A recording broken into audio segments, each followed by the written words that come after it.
Our destination is the Kaju land in Southern Kaduna, home to the Bajju people. At Komsi Niger, our mission has always been to showcase the beauty, strength, and culture of Nigeria, one community at a time. And here with the Bajju, we knew there was a story waiting to be told. We decided to explore 5 unique aspects of their heritage and daily life. We began with local trade and exports. We joined the people in preparing a local delicacy. Then came the rhythm of traditional music and dance, sitting one-on-one with a Bajju historian to understand the people. Finally, we explored the sights and tourist attractions of the community. The Bajju people of Southern Kaduna stand as a testament of resilience and beauty. Come with us on this exciting journey. This is Come See Niger.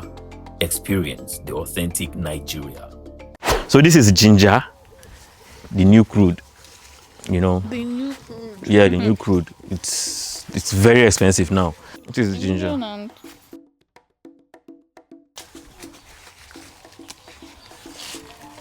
nice one. That's ginger. Wow. So it's usually farmed in April, like first rain, you farm ginger, and it's harvested around November, December. So it stays less than a year. It takes, yeah, but then you can actually leave it for more than a year if you actually want it to yield more. I'm going to pull out one so that you see.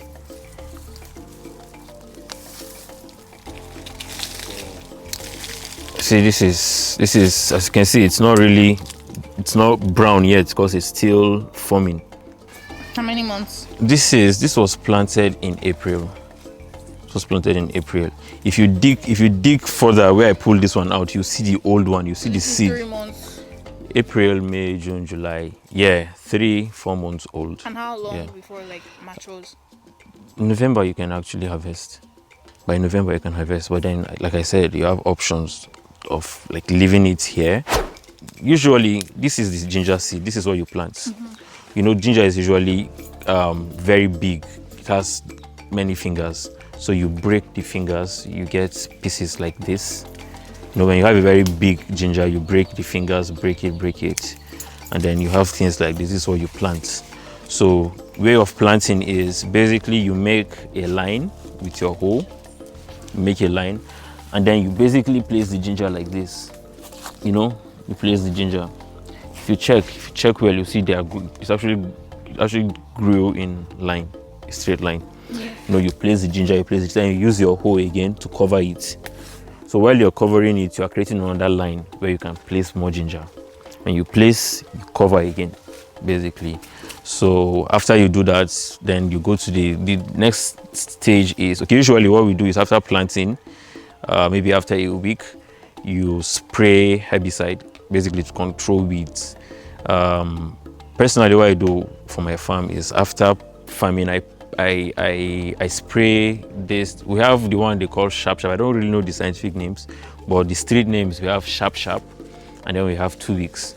Sharp is the one you spray, and then before evening you see the grass start looking weak, you know, and in less than 2 days everything is brown and dried up. But then the 2 weeks, that one, it kills the grass slowly. It goes down to the roots. 1 week you see the grass still looking like they're doing odeshi. So the sharp, it has like tendency to sprout back. Yeah, the sharp is just initial gara, just shh, and then before you know it, the grass is up. But then this one, it goes down the roots. 1 week later, you see the grass as if it's not going to go, but then keep monitoring it. Before you know, in less than 2 weeks, you just notice that the place is clear. So what I do is I use the 2 weeks so that it goes to the roots of all the weeds, and then it controls the weeds for me. So after you've sprayed the herbicide, you now do what we call mulching. Mulching is basically covering the farm with grass. You can use grass, you can use leaves, shrubs, basically. So what that does is it controls direct sunlight, you know, sunlight to the seed that you've planted, so it doesn't dry up or something, you get here. And then also control rain. Drops of rain can eventually maybe wash off the soil from the ginger you've planted. But then when you have leaves and grass covering the ginger, the rain falls softly, you know. And then also the third importance is it also helps the land to retain moisture. So it retains moisture. So eventually, if you go 2, 3, 4 days without rain, you know, the place doesn't dry up because there's no direct sun. So there's still little moisture under for the ginger to survive. So that's what the whole mulching process does. And then you can decide to actually apply fertilizer. 1 year like that, what I did here was I used organic fertilizer. I was rearing rabbits. I still have the cages. When I was leaving the village, I sold the rabbits. I was using rabbit urine for fertilizer. It's actually very good for fertilizing the land or the crops, and then also controlling pests. Rabbit urine. Yeah, very, very good stuff. So you can apply the normal NPK fertilizer or whatever, you just spray it around. And then when it starts getting weeds like this, you know, this is another part of the job that is very, very difficult. Now, if you break your back, it will pain you. So you are going to take your time. You come out and pick out the weed like this, one after the other. You cannot kill, right now the ginger has grown already. So now there's no way you can come and spray herbicide now here because it will kill the ginger also. You know, even though we have selectives, there's selective that for maize farm you can spray. There are selectives that you can spray to kill the weed and leave the corn. But for ginger is very delicate. Considering the fact that recently we've been attacked, there was this virus, a bacteria that affected ginger in 2023 that we are still battling till date. And that's the reason why the price of ginger went up. Because in 2023, it affected so many farms, you know, affected a lot of farms that ginger became very scarce, but then the demand was high. And that is how ginger skyrocketed to where it is today. When I farmed ginger in 2023, I think I bought a basin of ginger for around 3,000 naira. But today, a basin of ginger is over 500k. Are you serious? Yeah. It's crazy, right? What is the biggest threat to the growth of the ginger? Biggest threat, I think, number one is lack of rain. Need good rain. Needs a lot of moisture. Yeah. Secondly, weed. So that's why you have to control the weed, like take it very seriously. And then recently, the whole, is it virus or bacteria? I don't even know what it is, but you just notice that the ginger starts turning yellow. It still happens. It still happens. It still happens. I'll show you one that starts showing symptoms of the stuff. It's around that other side, not our farm though. But you can see this is looking good. This is looking green, but this is like a sign, you know. So it becomes very yellowish, basically. So and then thieves. Yeah. Recently, you know, because of the price hike and everything, some lazy individuals they found a new hustle, and they are always right now as we speak. Some boys were caught yesterday, and what they do is this one I just showed you now. They go to the farms and they pull it out. It's not yet ready for harvest, but they go and they pull these ones out and they try selling it. So currently, I don't even know what their plan is, but currently there's a policy currently on ground. You know, they don't buy ginger carelessly anymore like before because of these things. Because you can just get a little leather, maybe this bread, nylon. When you put ginger, full it there, you go and you be coming back with 60-something K. Wow. Do you understand? So it's very tempting. So these boys, they just go around. My dad's ginger around here, down there, around April, that Easter period. That one, he didn't harvest it. He planted it since last year. He didn't harvest it. So they call it sooner. When you leave ginger over a year, it's called sooner. He left it, and bro, these guys came and they were doing like vigil every night. Even when my sister got married in April, we were doing her Sandford here. People were here. These people were there operating. We laid ambush, we did everything possible. But when we go sleep, then we'll come back. We'll go back the next morning, see fresh work. Like they were working on that farm. They forced my dad, he had to dig it some weeks ago, you know, and he sold it. And one of the reasons why people like living sooner is because when you harvest ginger, you slice it and then you dry it, right? You know, the dried ginger is more expensive compared to the fresh one.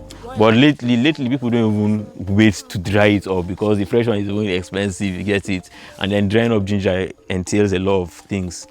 So when you harvest it, you slice it and you dry it, that is ready for export, you know, because you don't expect them to be exporting fresh heavy ginger, you know. It's going to cost a lot. They still do, but mostly the dried ones are the one getting exported. And when you slice it, if you slice this one, in my language is called oborwe, like the one that is just a year old on the farm, like you plant that same year you harvest, and then when it stays over a year, it's called suna. Now suna has more flesh, you know, and it has this, it's more mature compared to oberwe, because when you slice suna and you dry it, when you slice this one now and dry it, when it gets dry, it becomes like very tiny and everything, you get it. It doesn't have weight, but suna get flesh. And if you just put small for bag, because you say you don't reach 40 kg. Normally a bag of ginger is 40 kg. So getting 40 kg with suna is much more easier than getting 40 kg with this one. So suna is what people go for. But now, since we don't really wait to dry anymore, we just sell this. How do you get buyers by business of your... Okay, buyers. Recently we have merchants, we have women. If you guys had arrived earlier, you'll have seen them. They go around communities buying. You just see them, they trek, their dirty less and everything. But if those women start coughing out millions, you'll be shocked. Yeah, those people can buy 3 million, 4 million naira worth of ginger So now they like buy this. and resell to... They buy and they resell to the big dogs out there, the whales out there, those people that actually, the sharks, those people that do the export thingy.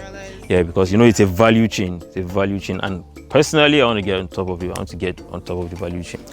I will. I have. I tried it once. I tried it in 2023. Yes, I tried 2023, and I saw the way the business is, bro, and it's crazy, man. It's crazy because back then a bag of dried ginger was around 43k. A bag of dried ginger, that's 40 kg. So what they usually do is, when you go to buy a bag of dried ginger from the villages like this, they don't really weigh them. They don't scale them, I mean. You know, you just buy a bag of ginger. So when you buy a bag of dried ginger, you can go and scale it and see that it's like 45 kg. When you buy it for 43k, 45k, and then you go, what they do is when they go, what I did basically was I came back home, I employed some people around, they cleaned the ginger basically. There's what we call mozo.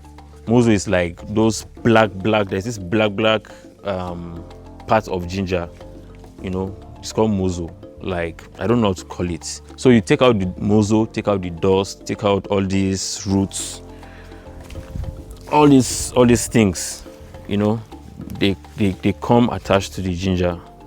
So when you dry them up, you remove these things aside. Now these ones too, they buy them now. The mozo and this one too, they buy it. The dust that you are taking out, they buy it. From the They use it for tear gas, apparently. You understand? So at the end of the day, when you buy the one bag and you are cleaning it, no matter how dirty the bag of ginger you bought is, you can't take out dirt that is up to a kilo. I'm taking you somewhere. Now you bought it at 43k bar, for instance, and then you pay them 500 naira per bag to clean for you. They clean it, and let's say a kilo is out of the whole thing you bought.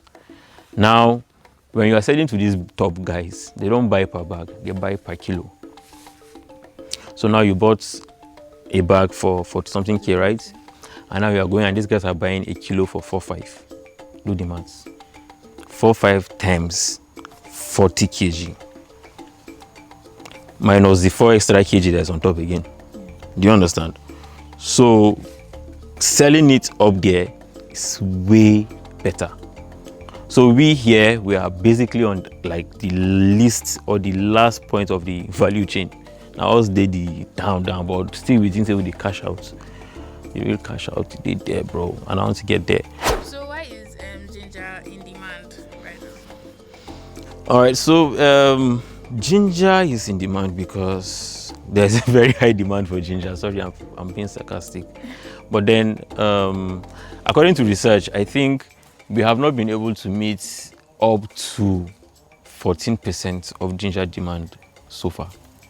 What? 14%. Now, let me tell you the importance of all ginger is being used for and why it's in demand. Ginger is actually found in almost every pharmaceutical shelf.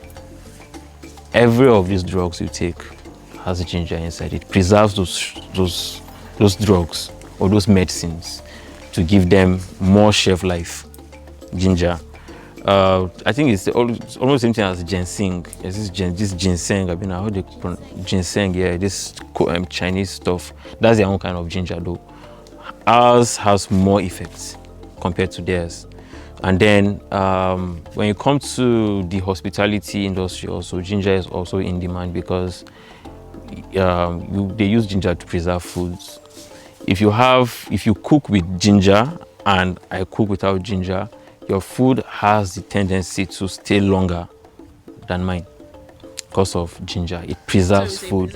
Yeah, it's a preservative, and then it's a spice also. So ginger has, a lot of, and then it gives people ginger also. Like you see, I have ginger basically.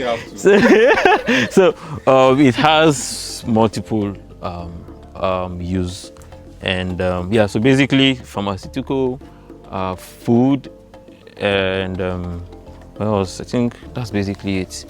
And these two industries are like the top major industries. No matter how you broke for this life, if you need medicine, you must buy them. Yes. No matter how broke you are, if you need food, you must chop. You understand? So that is why ginger is actually who he thinks he is, and he is who he is. And there is not enough to meet. There is not enough. That is why the price is up. It's still going up. Still going up. Because as I speak right now, I know people in my DM that are looking for fresh bags of ginger. And where do you see fresh bag of ginger when we just planted all the fresh gingers? So these people now, they'll still be out there in the market looking for ginger. And if they now finally get ginger and I give them price, they will buy because they have no option. And that's how the price keeps going. I think ginger needs a regulatory body. The price of ginger needs to be regulated because I just don't like the way it keeps fluctuating. Different farmers sell at different prices. I don't even know who determines or who sets the price, but the price is usually uniform. Okay. Based on hearsay. I can come today and say I want to buy ginger, and you tell me that you are selling 50k. Why don't you sell 50k? Because Mama Kuno sold 50k yesterday. And then when I finally buy a 50k, we don't start the put price of ginger with that. You understand? If tomorrow someone is not in need, and when he got ginger, or when he finds and the buyer decides to sell at 100k, and that person buys, from that day, the price is now 100k. Yeah, I'm going to say this without sentiment, but I think the government is seriously not looking into it for a reason, because now us the farmer. Pretty sure if ginger were to be grown very well in places like far north, they will do everything possible to actually give it. But then ginger is grown mostly around Southern Kaduna, and for a very long time, if you know the history of Nigeria and the story of the Southern Kaduna people and how we have always been the victim of oppression and all these things, you understand what these people are doing. But notwithstanding, I really think if the government can actually calm down or come off their high horses and really say, yeah, we realize there's a lot of potential or whatever benefits in ginger, and put in money and resources, it's going to help the country a lot. Because yeah, lately we've been talking about how we need to diversify the economy, switch from just depending on crude oil and everything, and then looking into agriculture, tech and everything. What is looking into agriculture without focusing on the crop that's actually trending currently? Because if you look at it, cocoa is slowly fading. Yeah, it's fading. People that didn't have cocoa back then, they're the ones that are actually farming cocoa now. Countries like Ghana and the rest. Nigeria was the giant, like basically, but right now I don't even know what's happening. So now we have ginger, we have sesame seed. Yeah, I like the fact that the government is actually making efforts when it comes to sesame seeds and all that. But I think they need to do more on ginger. Is a gold mine. Yeah, even cashew nuts, they are trying, but I don't really think they are putting the same efforts into ginger, basically. So yeah, if the government actually wants to revamp or switch things up when it comes to the agricultural industry, look into this baby.